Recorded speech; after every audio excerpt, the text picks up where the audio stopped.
आप सब लोगों का इंडियन न्यूज़ स्ट्रीम में खैर मकदम है, स्वागत है। आज हम आसाम के चीफ मिनिस्टर हेमंत बिस्वा शर्मा के उस बयान के बारे में कुछ बात करेंगे जो उन्होंने अभी मुसलमानों की आबादी के बारे में दिया है।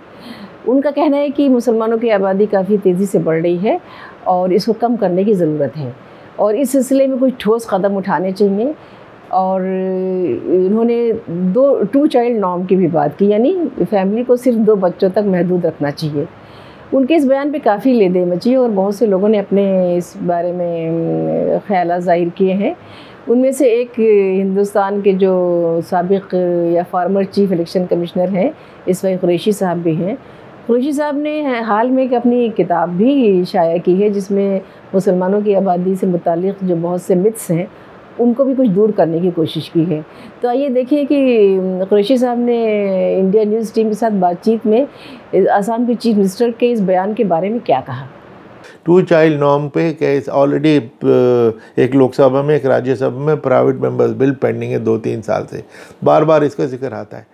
देखिए, जब भी कोई ज़बरदस्ती की जाती है तो उसका बैकलैश होता है। आपको याद होगा 1975 में 75 से 77 इमरजेंसी के दौरान फैमिली प्लानिंग में ज़बरदस्ती की गई थी। उसका क्या नतीजा हुआ था? एक तो इंदिरा गांधी बुरी तरह इलेक्शन हारी थी और आज तक हम उससे रिकवर नहीं किए। आज तक फैमिली प्लानिंग की बात करने से एमपीज़ और एमएलए डरते हैं और इसका हमने एक एनालिसिस किया। एक भारत सरकार ने एक कमेटी बनाई थी मेरी अध्यक्षता में 5-6 साल पहले कि ये देखने के लिए कि पॉलिटिकल लीडर्स में फैमिली प्लानिंग की जागरूकता कितनी है। तो हमने ये देखा कि पार्लियामेंट क्वेश्चन 4 पार्लियामेंट्स 13वीं, 14वीं, 15वीं या 16वीं पार्लियामेंट में कितने पार्लियामेंट क्वेश्चन हज़ारों पूछे गए। उनका जब एनालिसिस किया तो 0.15% क्वेश्चन सिर्फ फैमिली प्लानिंग पे थे, सिर्फ 0.15%। यानी उसकी बात करने से घबराते डरते हैं, जो गलत बात है। पॉपुलेशन की बात करनी चाहिए, इम्पॉर्टेंट इशू है, लेकिन उसमें इस तरह की ज़बरदस्ती। अब आसाम चीफ मिनिस्टर की तो नीयत कैसी है, उन्होंने तो साफ, क्योंकि वो किसी मुस्लिम कैंप में वो गए थे, उसके बाद उन्होंने बल्कि मुसलमानों को एड्रेस किया कि भाई आप अगर परिवार नियोजन करोगे तो बड़े सुखी होगे। तो वो एडवाइस तो सबके लिए लागू है, जो भी परिवार नियोजन करेगा वो अच्छा होगा।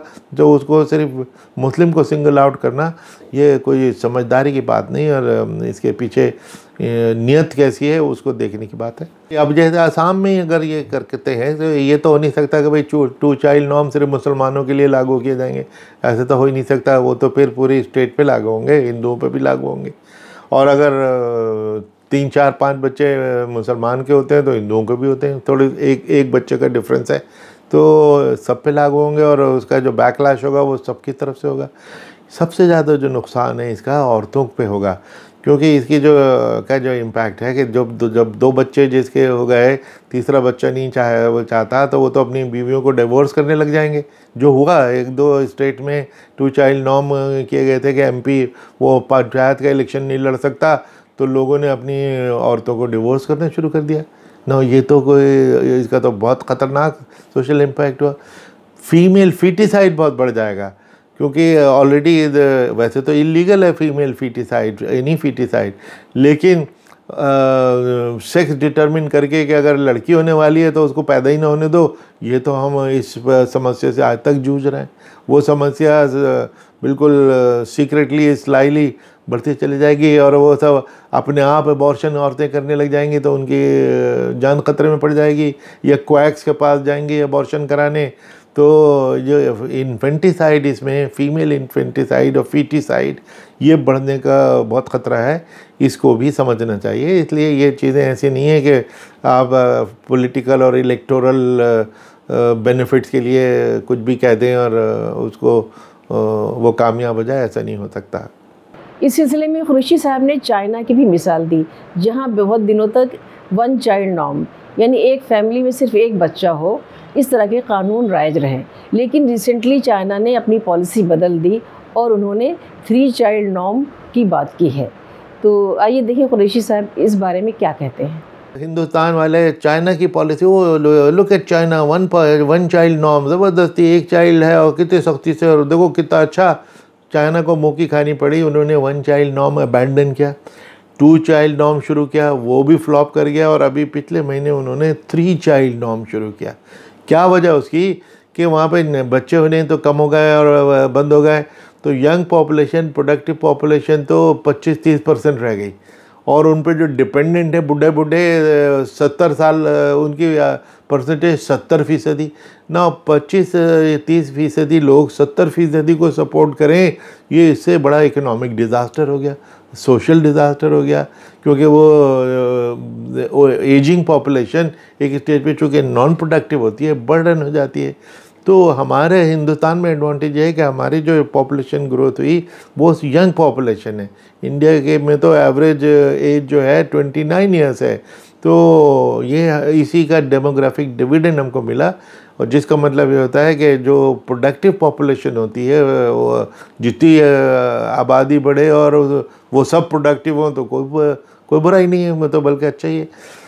हिंदुस्तान में की जो इकॉनमी इम्प्रूव हुई, एक ज़माना था कि हम बिल्कुल भीख का प्याला लेके दुनिया में घूमते थे, और आज $600 बिलियन के हमारे फॉरेन एक्सचेंज रिजर्व्स हैं, क्योंकि वही आबादी जिनको हम पॉपुलेशन एक्सप्लोजन कहते थे और कंटेम्प्ट से देखते थे, वही आबादी ने स्किल हासिल किया और पूरी दुनिया में सर्विस सेक्टर पे छा गए। इस सिलसिले में कुरैशी साहब ने हिंदू और मुसलमानों की पॉपुलेशन की जो ग्रोथ रेट है उसके बारे में जो बहुत से मिसकॉन्सेप्शंस हैं उसके बारे में भी बात की। अपनी बात को सपोर्ट करने के लिए कुरैशी साहब ने बहुत सारे सरकारी आंकड़े दिए, वो आंकड़े जो उन्होंने अपनी किताब में भी शामिल किए हैं। मैंने ये एक किताब लिखी थी 4-5 महीने पहले, ये पब्लिश हुई, population myth, Islam, family planning and politics in India, जिसमें मैंने हिंदुस्तान में जो मुस्लिम पॉपुलेशन के बारे में मिथ्स हैं, यानी कि मुसलमान रिस्पॉन्सिबल हैं पॉपुलेशन एक्सप्लोजन के लिए, सारी आबादी वो बढ़ाते हैं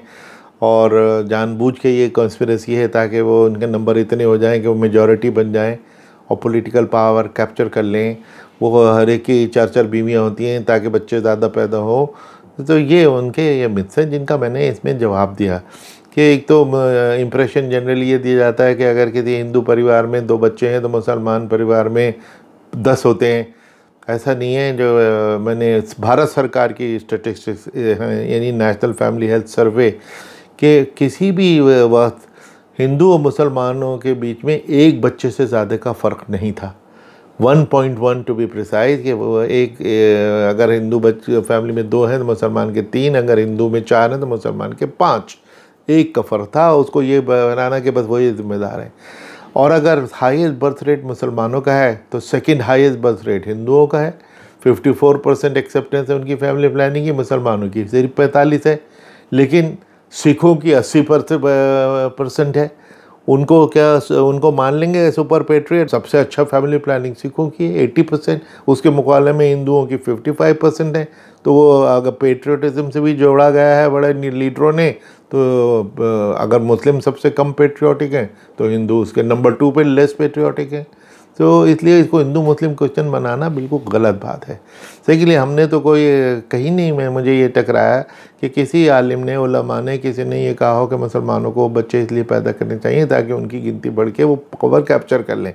ये ज़रूर कहा है कि इस्लाम फैमिली प्लानिंग के ख़िलाफ़ है, जो अपनी जगह मिथ है कि इस्लाम फैमिली प्लानिंग के ख़िलाफ़ है और मुसलमानों को इसलिए नहीं करनी चाहिए।